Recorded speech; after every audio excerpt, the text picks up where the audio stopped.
everyone. Welcome to another Arohana session. Good evening to all of you. Thanks for joining today. Just to kick it off, for the folks who are new today on the call today, welcome to Arohana. Arohana is a 3-month program for entrepreneurs or wannabe entrepreneurs in health and wellness, food and beverages, home decor, fashion, and experiential tourism. And we run set of webinars like this twice a week. We started, I think, a month ago, and then it goes all the way to the mid of January. So you could choose to join us, spread the news with your friends, and visit our website if you want to learn more about our session. And I hope you enjoy the session today. Before we kick it off, just a bit of housekeeping tips, just to orient yourself to the structure of the session today. You would automatically be muted given the size of the number of people who are joining. We'll take the questions at the end with you can go to the Q&A chat box and enter your question there. And I will go through the questions, and I will make sure that we get enough time to ask and answer those questions by the speaker. And keep your comments and your questions to short, specific statements. That would be great to so that we can get to everybody's question and have enough time for that. If you want further interaction, or if you have questions that we couldn't cover in the session, feel free to send us an email at namaste@niceorg.in. And at the end of this session, there will be an email that you will receive. All the attendees will receive an email asking for your feedback. Please do take time. It won't take more than 3 minutes or so. But your feedback is very valuable for us to improve and make this experience even better as we move forward. With that, I think we'll move to the next is to today's session. I am very happy to have Reena Singh, who's founder and designer at Eka, and the session today is all about fashion and accessories. It will be conducted in the form of a dialogue or a conversation. I will be your moderator, and my name is Bala Girisabala. We will take questions on the chat box as we go, but let's kick it off. I think it'll be a great session for all of us to listen and learn from Reena's experience as well as her perspective. So with that, Reena, welcome to the session. And you have been in the fashion industry for quite some time, and wanted to kind of get your perspective to kick it off, so that for audience to get to know you. I wanted to just understand your background and your journey. Hi, Bala. Hi, everyone. I'm glad to be a part of the panel today at Arohan. So I'm a fashion designer. I'm based in Gurgaon. I make women's wear collection primarily, but also men's wear that I'm about to launch in a few days. I launched my label that is called Eka. I work with the natural textiles, sustainable, as you would call that, the fashion. The collections that I make are sustainable. I work with handloom, hand woven fabrics, a lot of traditional textile techniques from India. And I cross over into the contemporary fashion because I retail across the world. The silhouettes and shapes are slightly more modern and kind of crossover. The roots of the clothing line, the collections that I normally make, which is twice a year, autumn, winter, and spring, summer, is very, very seeped into the culture of traditional textiles of India. I launched the label in 2011. At that time, there was not a lot of contemporary clothing happening from India to the world. And also in India, in terms of retail, we had these big brands, mass stores like Fab India and Anoki. But that is also quite a lot in the traditional space, I would say. So, in terms of making it contemporary and making it something that is so easy and comfortable to wear anywhere in the world, I would say that at that time and also now, I feel that there weren't many designer labels that were offering that kind of a option to the customer. India is largely known as a very bohemian, very gypsy, and as a very ethnic and a very, in a way that we have a very traditional lifestyle and a way of life. That is what is largely publicized and spoken of us across the world. So to break that barrier for me was, I wouldn't say a challenge, but I think it just came to me so naturally because probably it was me imbibing my personality into the collections that I was making. I wanted the woman who was buying into Eka to be equally um, comfortable to be who she is, with or without the cultural context of who she is and which country she comes from. Like, for example, not instead of wearing a sari or a salwar kameez in Paris or anywhere else in the world, she should be able to wear a piece of clothing from the country, but in such a way that you don't have to pack differently, you don't have to style yourself differently, that you blend into anywhere you are in the world, and yet you're not really talking about the cultural or the ethnic context of where you come from.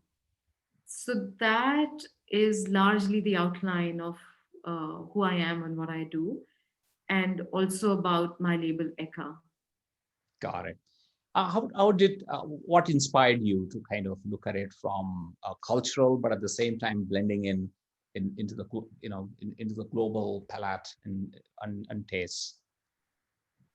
I think a lot of it also honestly has to do, Bala, with my upbringing. I come from a family of agriculturists. Both sides of my family, my parents are Mhm. they still have farmlands. And then I have studied fashion. I've traveled a lot internationally across the world, and I've seen fashion from different parts of the world. The offerings being local, indigenous, fashionable, the high street brands or the big brands also offering a little slice of indigenous fashion to the world. And I've also seen a lot of indigenous fashion being taken into account when it comes to mainstream collections. And then gradually that becoming a statement or, the order of the day. I have seen that happen. So, and also after I finished my course, I worked with NIFT for a couple of years where I was doing a lot of research and development with a lot of craft communities across the western belt of rural belt of India.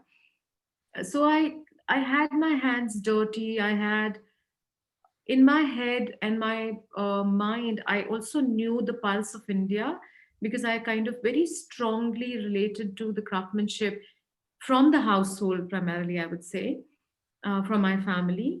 And the lifestyle, also, the way I saw when I was growing up, it was very simple, very humble, very sustainable, like the everyday life, in a way that we didn't have a lot of plastic bags for every shopping that we made during the day.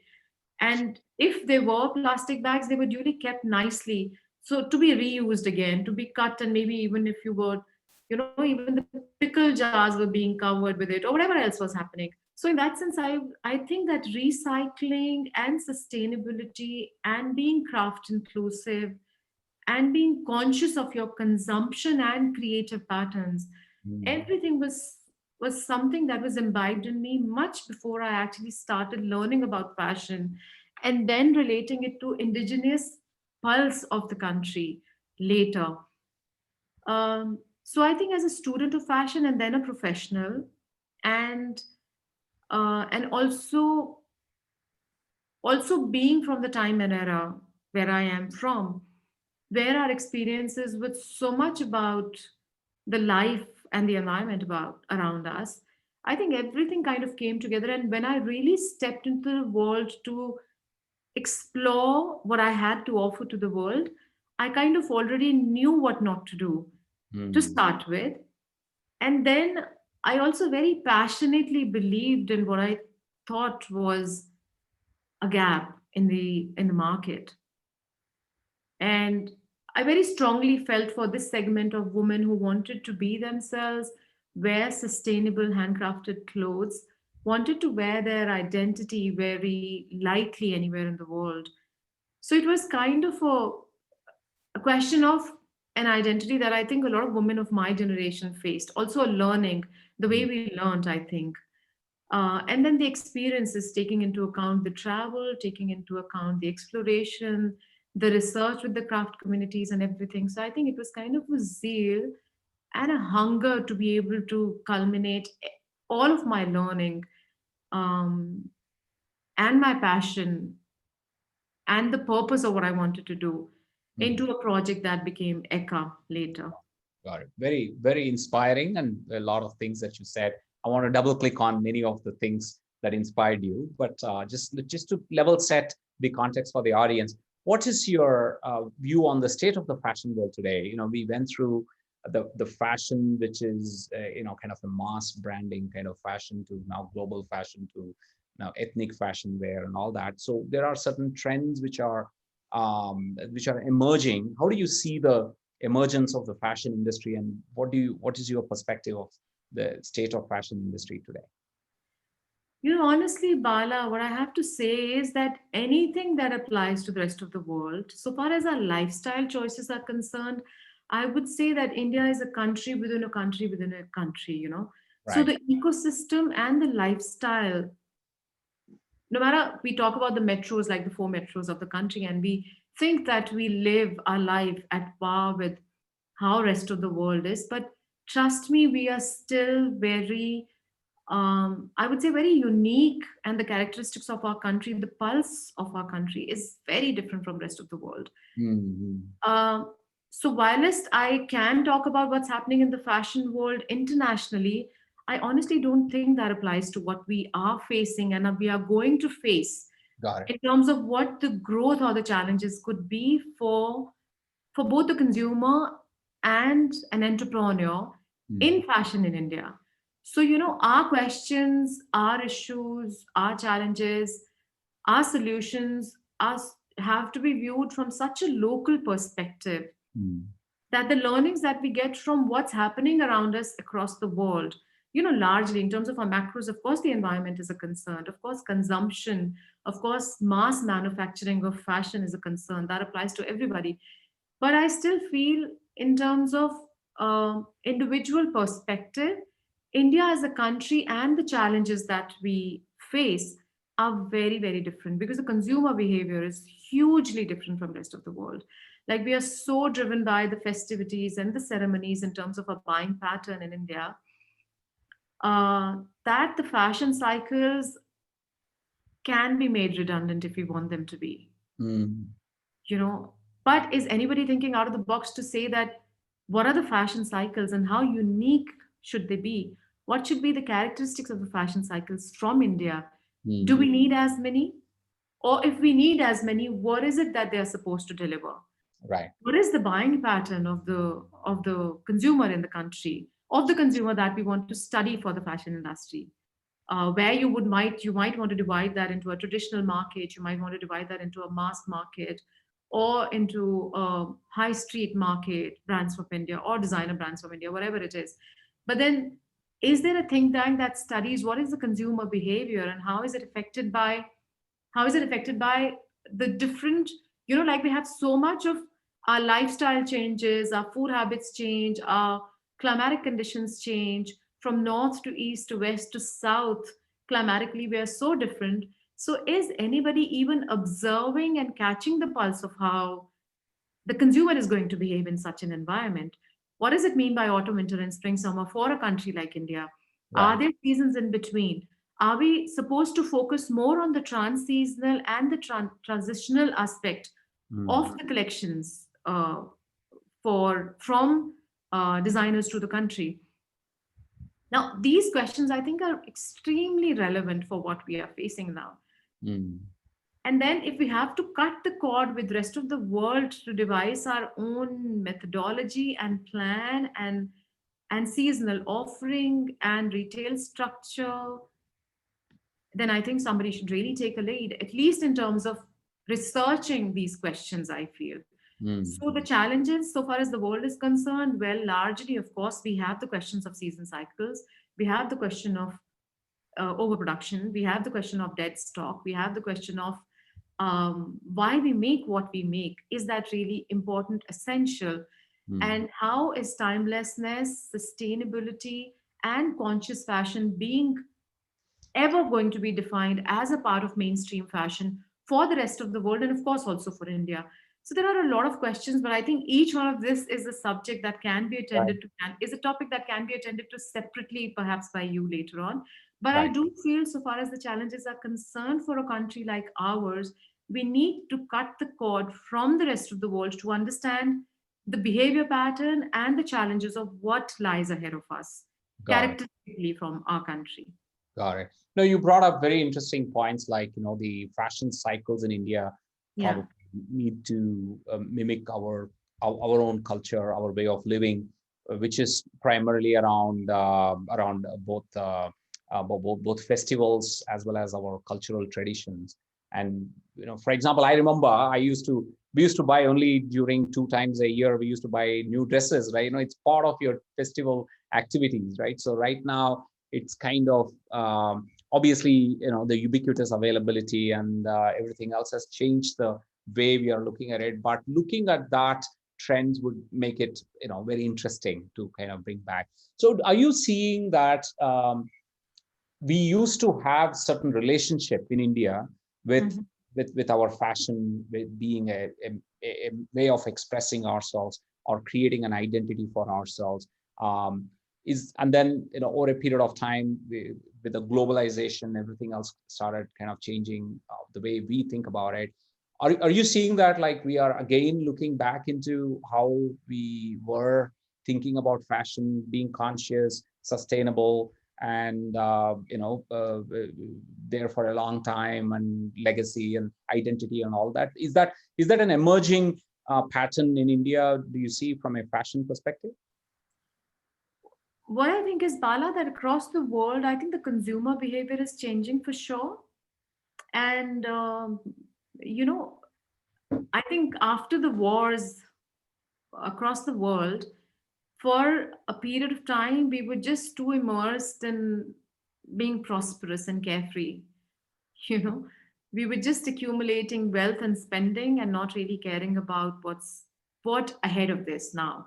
So I think those few decades have been spent merrily enjoying probably the first phase in humankind, where we felt safe, perhaps, where Mm, there were no looming diseases on our head, where there were no impending wars that we were facing in our faces, actually. And that period of merriment has actually eventually led to questioning a lot of what lies ahead of us mm, after now.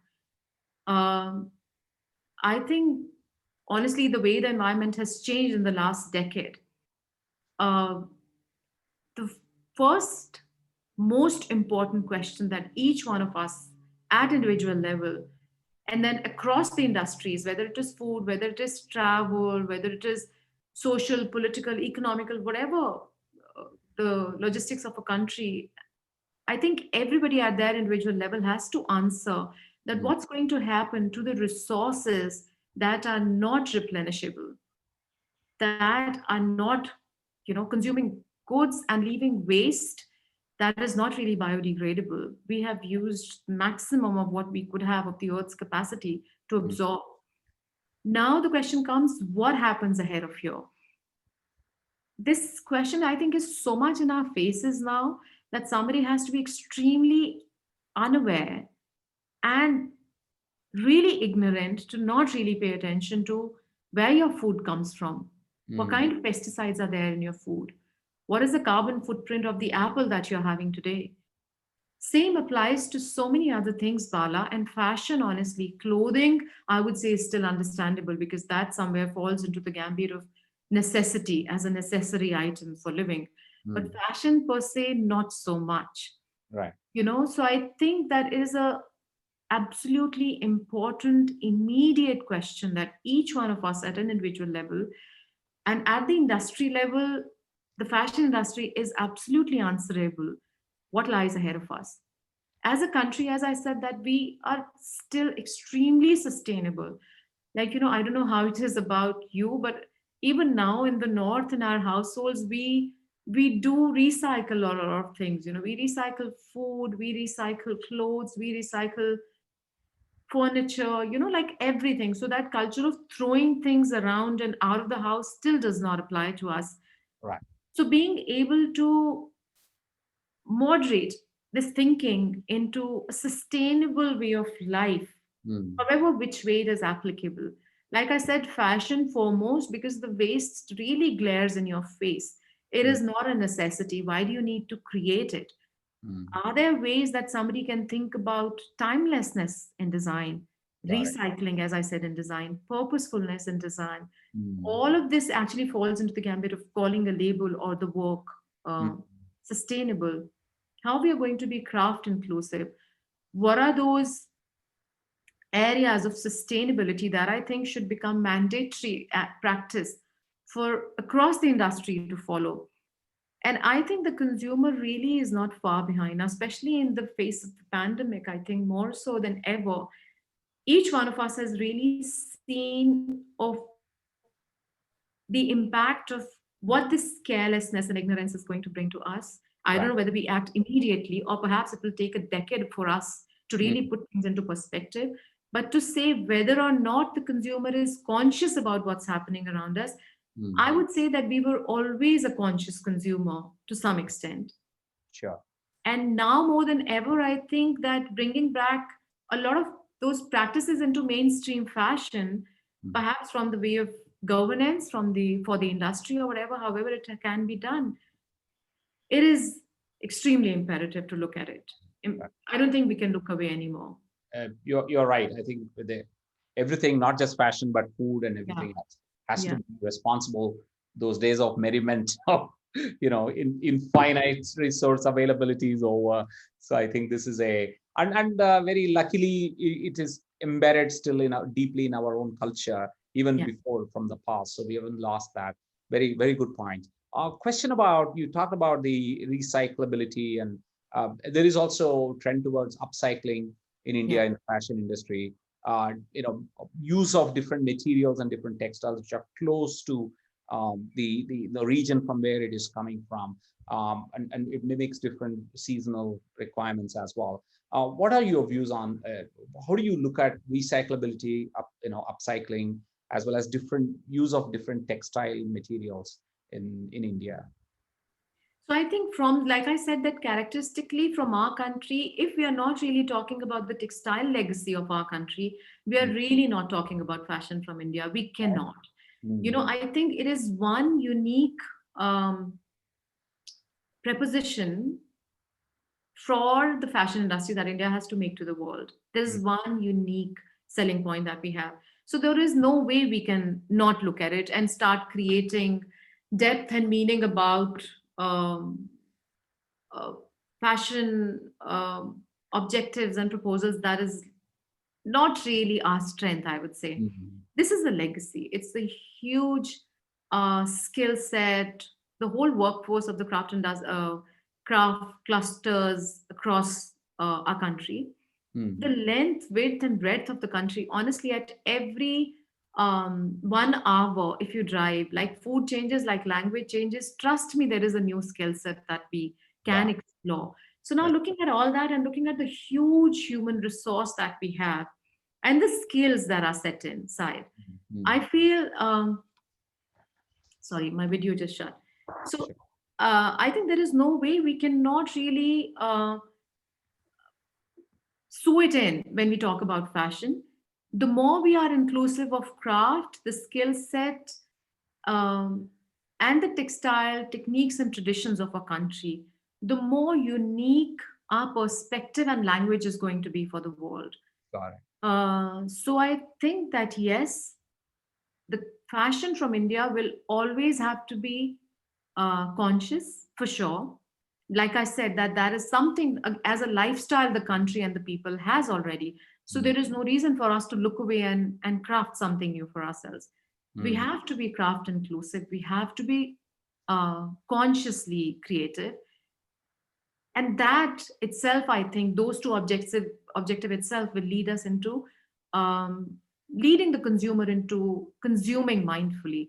So Mm. what I would say is to be craft inclusive, to be very conscious about the creativity, um, taking into the aspect the natural environment, the fashion cycles of when and how we should offer and what should be the depth and width of what we are offering, leading that should lead the consumer into mindful consumption of fashion, I feel. So these should be the pillars of how we should look at fashion from India. Got it.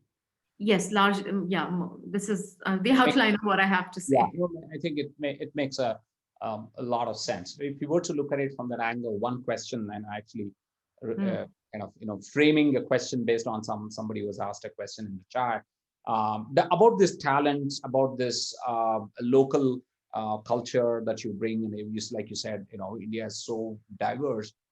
Few hours from any place, you see different type of talent, different type of sensibilities and design patterns and all that. Is it does it lend itself to scaling? If you have to think about it in a global setup, let's say if somebody wants to create a fashion brand, and they want to include all the things that you talked about, but want to kind of scale it up to a global platform, does that lend the diversity of the talent, does it create any constraint towards the scale, or how do you see that working for someone who has ambitions beyond just local markets? So the thing is, Bala, has it been done before successfully? Yeah. At a national level, I think yes. At the country level, yes, a few stores have been very successfully able to do it. Can the scalability extend itself to democratically offer across countries? Is a question, a very relevant question. I wouldn't say it's not doable. Is there a formula? Maybe we have to evolve a formula. Maybe we have to find a formula. Maybe it doesn't really exist. But just like in technology, in medicine, in engineering, in IT, I'm sure there is a formula that exists also in fashion. It might not have been done before, but is it possible to not do it? No, I don't think so. It's absolutely possible to do it. And the very fact that it has not been done before leaves room for a huge opportunity for something unique to come out of a country like ours. If I have to really identify and tell you certain, like these indigenous labels that exist across the world that have scaled and that have become like international brands and whatever, there are a lot across the world, many across the world. That same sentiment can definitely be created for the mass market brand from India. But yes, it's definitely something that should be tried. It definitely has to be tried. Principally, I don't think it's not possible. Okay. But has it been done before at a big, huge scale? Maybe not, and therefore I see an opportunity. Got it. And why do you think, it has it been tried in the past? And if so, why do you think it was not successful? And if it was not tried, why do you think we don't see an Indian global brand today? See, I think at the national level, a retail chain store like, say, Fabindia, domestically, being able to capture the pulse of the country. Even for that matter, before Fabindia, we did not have anything mass market store connect the width and length and breadth of the country. We really didn't have. Right. But I think that's something that appeals to the sensibility of the country, isn't it? So likewise, I'm sure that there are certain things that can be exported across to the world. Why it has not been done before, trust me, if I would have had the capital, I would have gone for it like that.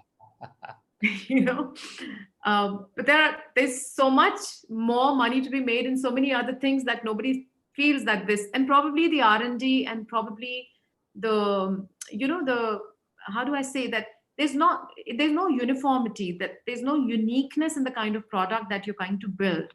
There's no one product that can be scaled, So in that sense, that the R&D has to really spread out to a lot of little characteristic, unique sentiment of building the product, which means that the whole think tank has to be developed for understanding the pulse of design and boiling it down to that little those little nuances and the sensibility that has to be brought in the product across the board, Right. which we should be able to scale and export. Got But it. it is such a skilled, nuanced, beautiful mix of how management, design, innovation can work hand in hand to create something that does not exist from the country. Hmm. It will take somebody with a very beautifully creative, passionate, and yet at the same time very business oriented entrepreneurial mindset to Right. be able to capitalize on a sentiment like this. Hmm. Otherwise there is much more money to be made in so many other different areas that we can deliver from India, that I don't think anybody is going to pay attention to design, and that too Right. particularly fashion and lifestyle. You know what I'm saying? So Right, right, absolutely. And do you also see, I mean, there are two questions that emerge out of what you said. A first mm, question that came to my mind is, do you see our design and, our, what you call fashion sensibilities connecting well with the global audience, or do we just stand out in a way that it cannot go mainstream? That's question number one. Question number two is, this what kind of, is there a gap in the ecosystem here domestically that is not helping, encouraging, creating acting as a catalyst to, that is needed to, for a brand to go global? I think yes to both, Bala. Hmm. Yes to both.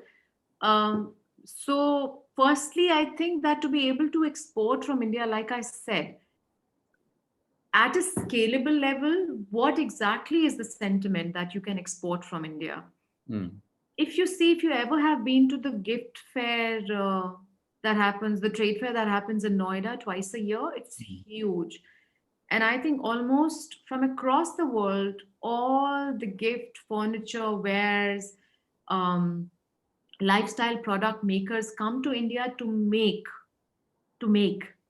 Why do they come to India to make when they can go to any other country in the world? Correct. Yeah. Because that craftsmanship, that Mm. touch of what is handmade, that sentiment and that characteristic is by default the uniqueness of the product, which we take for granted. Mm. Block printed है, ये तो हर corner में मिलता है, तो इसका क्या price है, इसका क्या कैरेक्टर है, it's nothing, there is nothing in it. Mm. Handmade एल्मेरा तो क्या है, कारपेंटर को बुलाइए, anybody can sit and make, any carpenter you pay them daily wages and he can sit and, but do you Mm. understand it's a huge skill set for the world.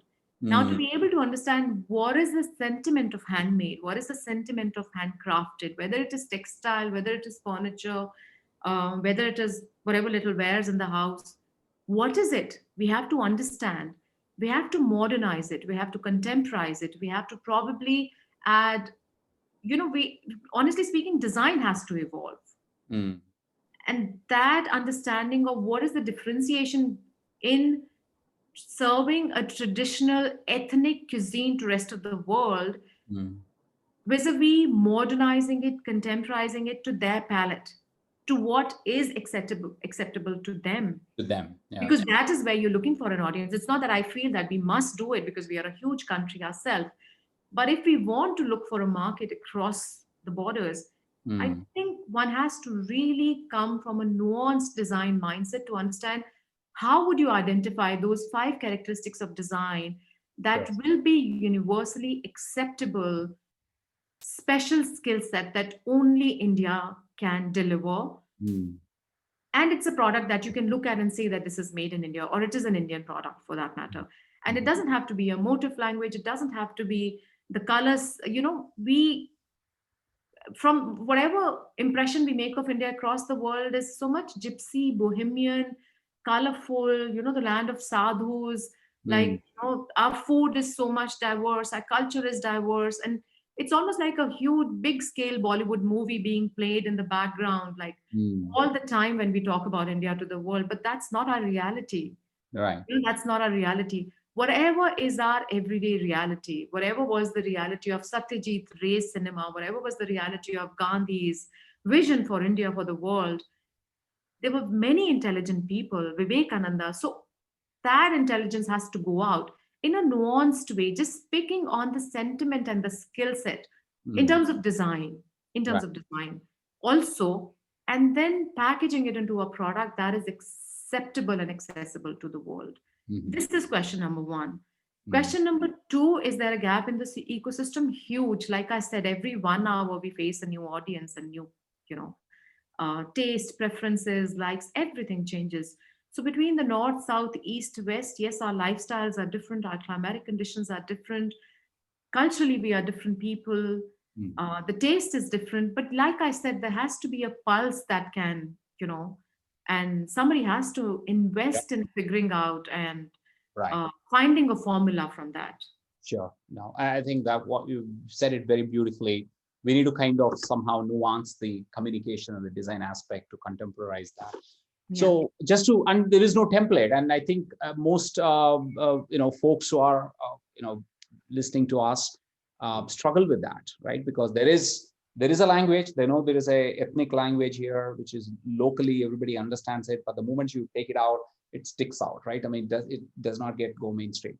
So for them to kind of get some ideas and inspiration from your journey, how do you contemporize this design, both the textile, the design, and the language? How do you contemporize? And you are actually in Eka, you are actually doing that, right? So what is your process that you follow? Maybe that will kind of help them in terms of contextualize it in their business. So, what happens with a boutique label like Eka, it's niche, it's really niche. So I'm talking to a smaller audience. And when I'm talking to a smaller audience, my challenge is somewhere become slightly limited, Mm. and Do you maybe, yeah, at least I know what are my challenges. Whereas but the just same, yeah. just to pause you there, do you recommend that, like, maybe that's the right starting point, maybe, right? So to define your audience in a way that you can control do you recommend that for Well, I think for sure that has to be the starting point. okay, got it. I'm And sorry. honestly speaking, Bala, I am really not a huge believer of the mass, capturing the mass sentiment. Got it. Yeah. I mean, I don't think really life and what we consume and how we live our life is literally about uh, whatever scale Hollywood or Bollywood movie that at least whatever percentage of the people should like. It's not important. It's not a burger that everybody will like it eventually.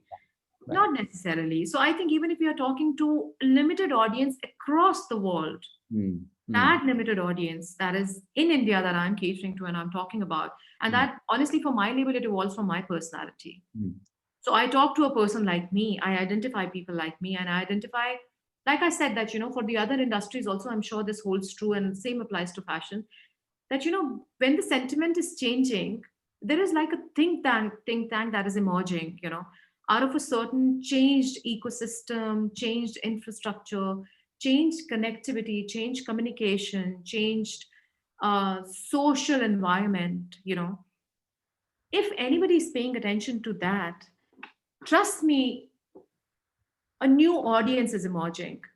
So at the time when I was thinking about uh, establishing my label, I'm sure there were a lot of women who were thinking about buying into what I was creating. When I was thinking about making a product that I thought the Indian woman deserved and what this was not getting, because I was the other side and I thought of myself as a consumer. I'm sure there were women who were thinking, why is anybody not making it? So even to be able to, in a very nuanced way, able to capture that sentiment and say that I find commercial viability in this sentiment.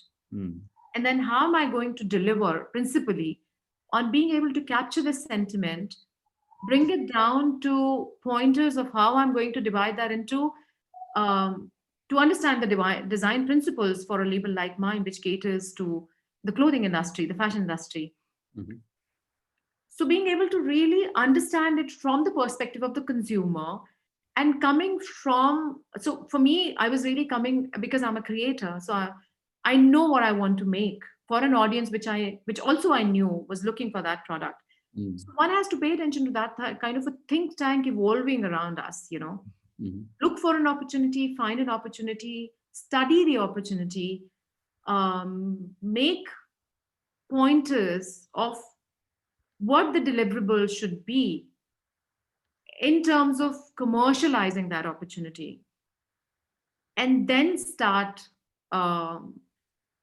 design developing or ideating, exploring that into a commercial product, I would say. Got it. Got it. Okay.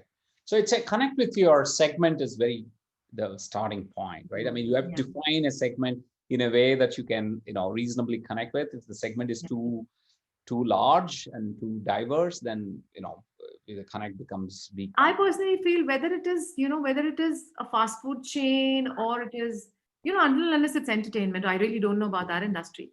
But Mm, otherwise, I think for consumer behavior to find that one thing that everybody in the world needs, right. Right. like like the Apple computer, perhaps, I don't know. It's something that can be left to the basics, perhaps. Right. And why is it important for fashion or clothing to fall into that idiom? So I Right. think in the whole ecosystem and the whole this thing, one has to find their own place, Right. understand what are the dynamics of where you exist and what are the opportunities there, and then capitalize on it. Got it. I think that's a great way of structuring people's thoughts. I just thought we'll take some questions. It's not going to go through a flow because each of them are very different. So I'm just going to ask you this kind of a rapid fire questions and you can give your answer. Guru Palasa is asking, what is your advice for precious metal jewelry in the West? Is it a good market to go for filigree jewelry in the West? Filigree jewelry, yeah. Filigree jewelry. I'm sorry, I don't know what that is, but yeah. So, uh, yeah. So, what's your answer for that? It is a very aesthetically, I think the whole weight of this question on the aesthetics of the product. So I will not be able to say anything until unless I see and I'm able to assess it on the merit of the product. So there could be merit in the product, or it could be a very flat product for the international market. As a technique, filigree sounds really interesting for the rest of the world. Got it. Got it. So, another question is, how was your collaboration with Uniqlo? Which is it different from any other Indian collaboration? Yeah, I think this was the time. So we happened to collaborate at the time when Uniqlo was launching its retail operations in India. They had never dabbled into traditional clothing ever before, neither for Japan or for any other country. Mhm. So when we started talking, we were just again, just like I discussed with you, I started talking to them about how when we got from traditional small retail shops from Lajpat Nagar, Chandni Chowk, this, that, to suddenly high street brands like, high street brands coming to India, nobody made a bridge to cross over. Suddenly, the women that were wearing salwar kameez and sari were overnight or in a period of time just like instantly transformed into wearing trousers and short t-shirts and this, that. And somehow aesthetically, that has not gone down well with a lot of people who look at a lot of development in the fashion industry from the point of view of aesthetics. Mhm. And when we were discussing this point, I thought that there has to be like a literal crossover in terms of product from India to the world, where I felt and they bought into it that kurta is one such silhouette that can be democratically Mhm. commercialized. Mhm. How it has been commercialized in terms of a mass market product is something else. It's for another time in discussion. But Yeah. yes, as a product that could have been used, that one single product that could be used to commercialize a, a huge chunk of a population while foraying into a foreign market, I think was a very unique proposal that a retailer could have thought of while, again, understanding the sentiment of a country while entering their retail zone. It's a very intelligent thing to do, I would say. I mean, that makes sense. Next is Mr. Bharadwaj Raghuraman that asked a bunch of questions. I'm just going to bucket into two parts. One is he's asking about cost premiumness and will customers pay for it? That's one. The second is some of the niche segments like vegan fabric and organic, organic fashion kind of a thing. Is there a unfair trade? Is there a premium for it? What's your view on? First is the cost sensitivity, and the second is this the vegan fair trade and organic part of the trend.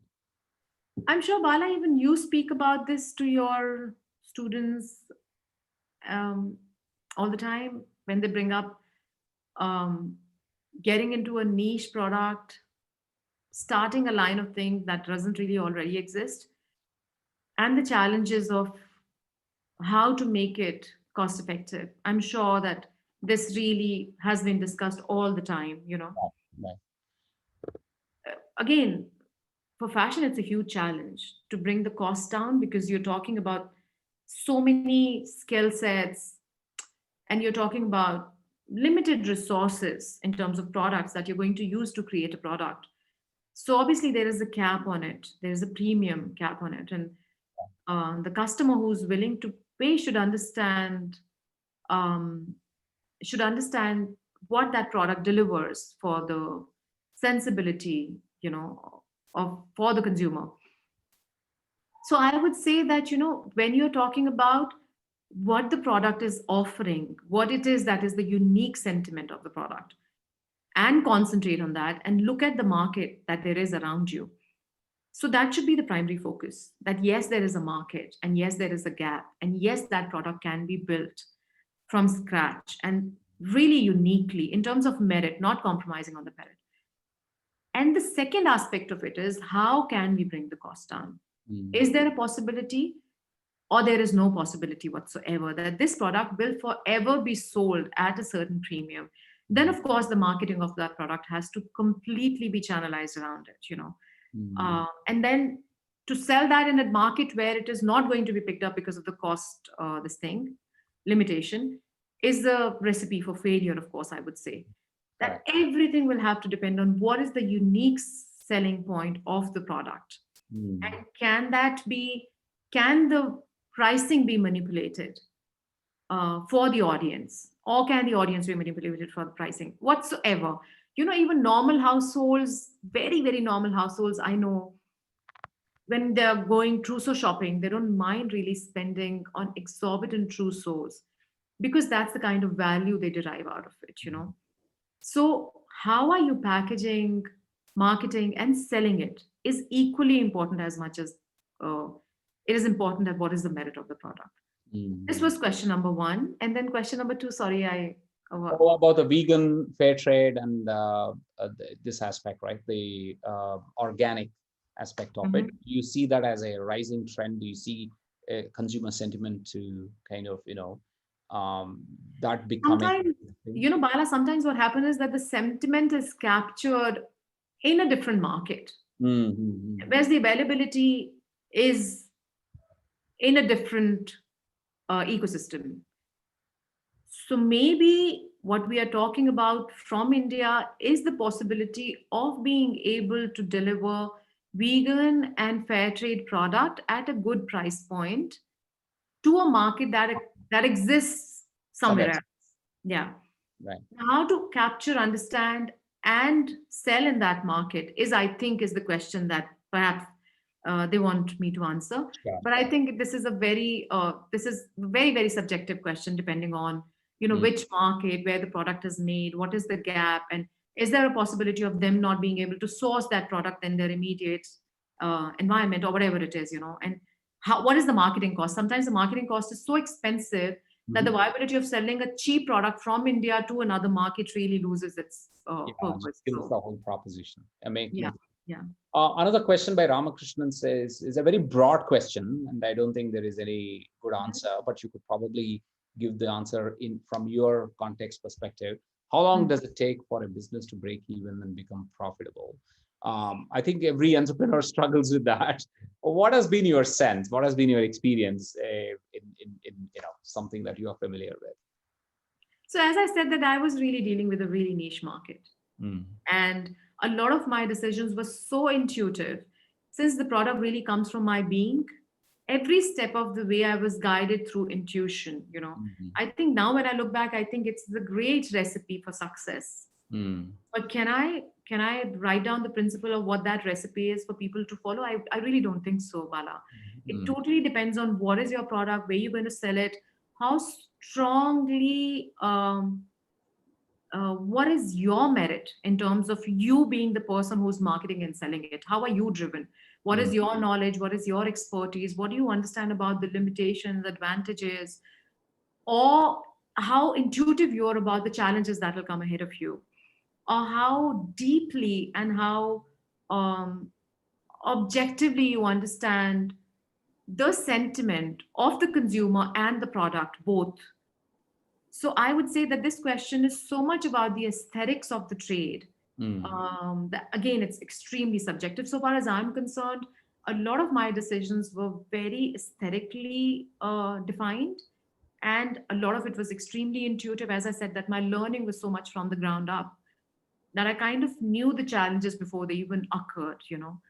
So to be able to sit down on a piece of paper to sum it up and put it down to say that, okay, this could be one of the challenges that I face, I don't know whether that is possible for a lot of, yeah. You're saying it's very much more personalized. But when in your journey to set up Eka and grow it, did you face any regulatory or bureaucratic hurdles? And if so, how did you overcome them? I think, see, in terms of support, you might not get anything.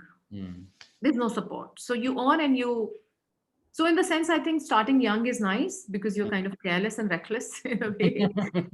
You're ready to put all your savings, you're ready to put all your hours, you're ready to put all your sentiments, you're ready to really bet on every little thing of your being for what you want to do, for the Right. purpose and the passion, you know. Yeah. But to expect support from our administration, I think they have so many other battles to fight, you know. So an entrepreneur's battle is eventually an entrepreneur's battle. Therefore, the risk is high and therefore the returns are huge. So I think you have to take that into your stride and really do like a very nice analysis of where you stand. Got it. There are a bunch of questions around cost and will people pay and type of questions. I think I would frame it in a more generic sense here. So one is obviously there are people who will pay at a certain price point at different markets, and different markets behave differently. As a entrepreneur, do I pick my design and look for the market which can afford what my price points are, or do I look at the market I have in front of me and then change my offering to match it? How do you see this balance? Because you said there is a lot of intuition that's guiding you, but at the same time your market reality could be something else, right? So how do you see? How do you think they should play this out? Honestly, Bala, from my experience, if I've learned anything, it is that creativity and design and intuition never gets its due. I think it never gets its due in talking about newer landscapes in terms of um, what the world might need tomorrow and what we can offer. You know, I think creativity, imagination, intuitiveness, design should lead the way. That's the only way human beings have survived and evolved over the years. So whether or not you can change the product to the market, of course, yes, you can change the product to the market. But I think the decisions really should always be design led, should be design led. And then, yes, there has to be a lot of objectivity that has to be brought into it, you know, commercial aspect, who's the audience, what's the availability of the resource, and um, everything. I think there's lots of other things. But to just speak, the summary of it is that I think that design and intuitive intelligence really should lead the way. And how to be able to ascribe and define that intuitive intelligence in the entrepreneur or the creative agency can only be after the product is tested for its merit by the consumer or the market that it is being designed for. To say that, okay, the product was great but the market was not great, again means that there was somewhere where the creative intelligence, whether it is managerial, creative, intuitive intelligence, didn't fall into place. But there is that requirement. Even the managerial, creative, intuitive intelligence is equally important as much as the design, creative, intuitive intelligence is important. You know, so to say that whether or not this marriage can happen back and forth, whether can the product change, it can absolutely always happen. But I think it always has to be very creatively led. Got it. Yeah, I think trusting our design sentiments and our intuition and go with it, and then go find markets which I think one can never lose sight of what is driving you to make that product in the first place. You Yeah, can yeah. never lose sight of that vision. Mhm. And after that, a lot of questions actually, a lot of answers come to us. Okay. So yeah. Yeah. So and how's the you talked about kind of how we look at the market in terms of referencing to the external world or referencing to something. What's your, how far do you think we can go with that? Because we've kind of not gained confidence enough to create our own design points there, right? Yeah. Like I said, that, can you sell the burger across the world? And is there any merit in it? Mm, If you want to sell a pizza across the world, is there any merit in it in terms of design mm, and design standing the test of time and evolving?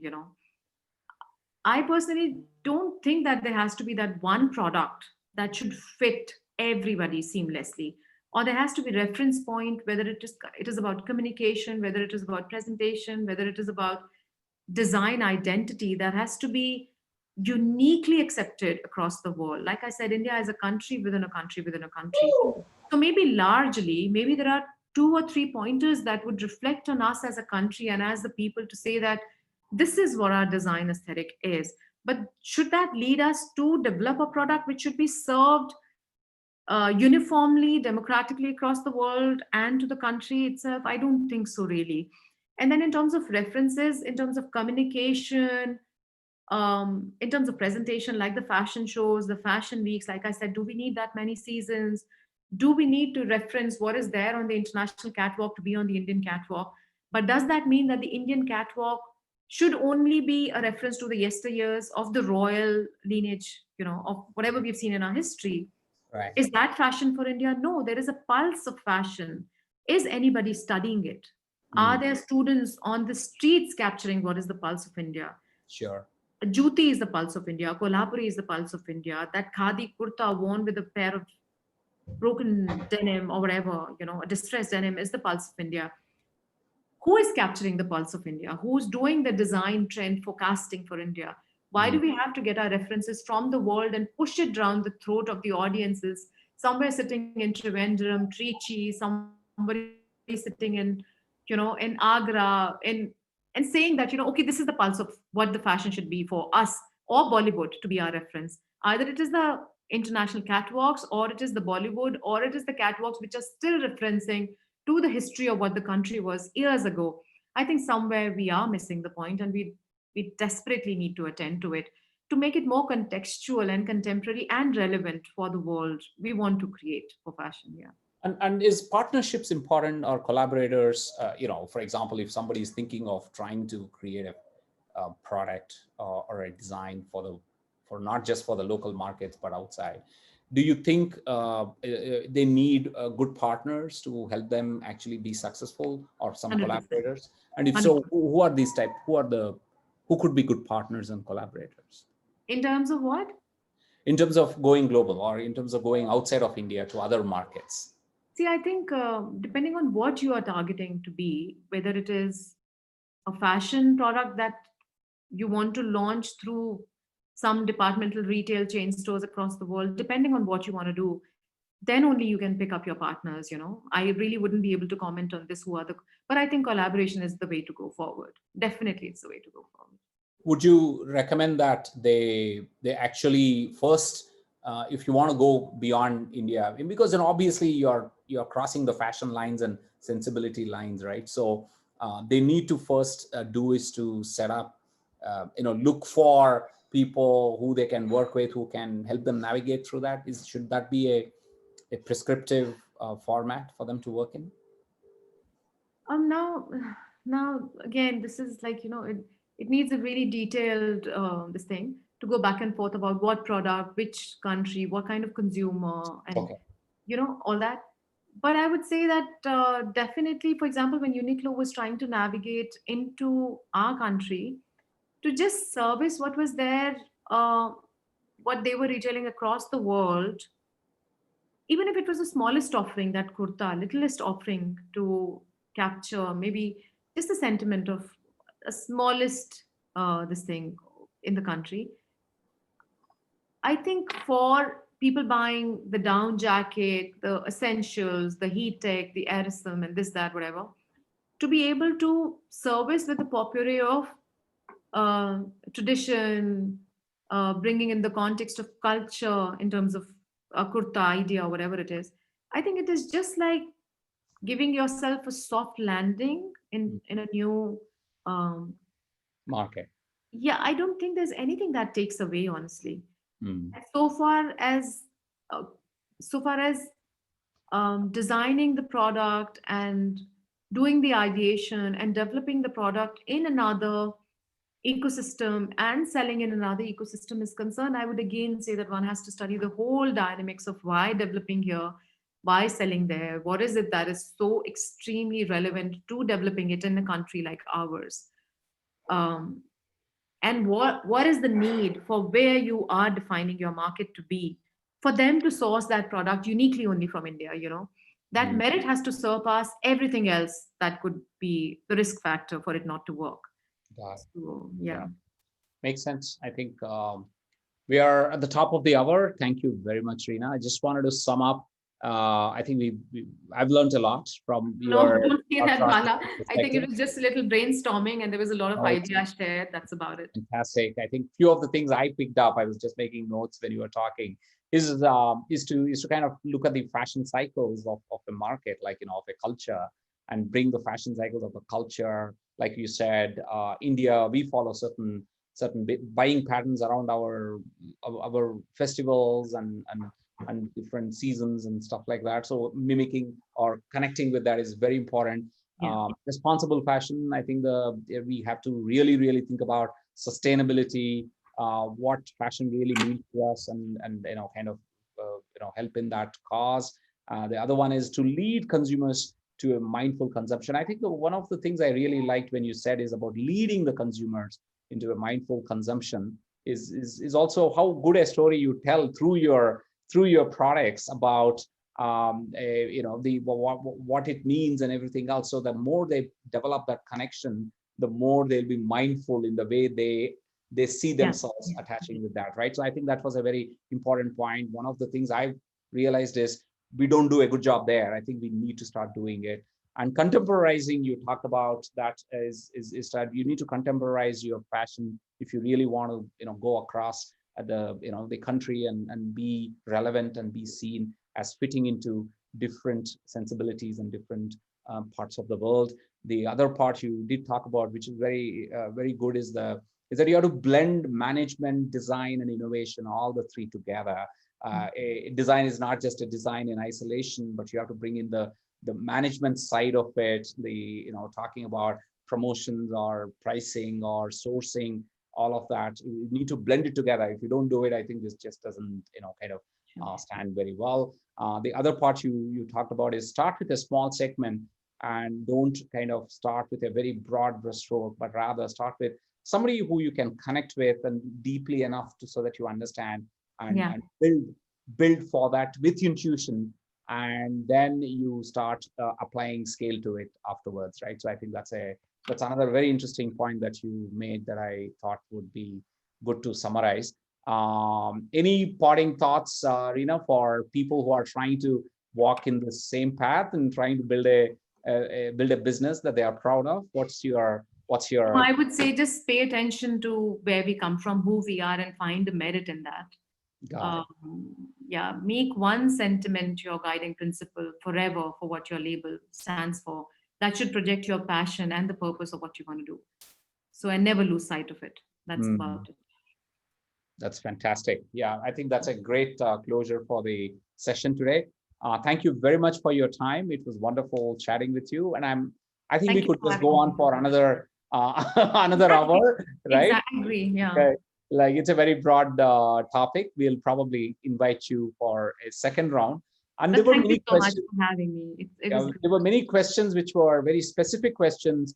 A lot of people asked. Unfortunately, it's too specific, so I tried to generalize it so that its applicabilities for around the fashion and accessories. But thank you very much, Reena. Thanks for joining us today, and we'll hope to see you again soon on another topic. Sure, sure, Bala. Pleasure. Thank you. Thanks, folks, for joining us today. We will continue to get your questions answered. If you have more questions, please do send us an email, and we will get offline answers from Reena and send it back to you. Thank you very much. Bye. Thanks. Bye.